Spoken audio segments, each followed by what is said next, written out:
Kahit gaano kataas ang sahod mo, o nasa ibang bansa ka, anong kapalit? Pamilya mo, hindi mo makasama.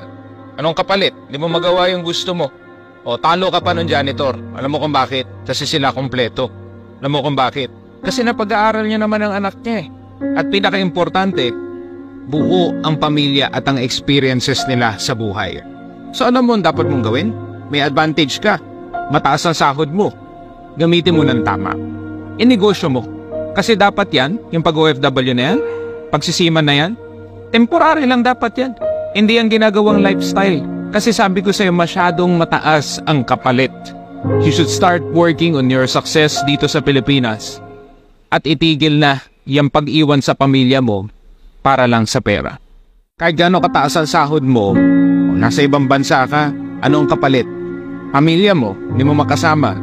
Anong kapalit? Hindi mo magawa yung gusto mo. O talo ka pa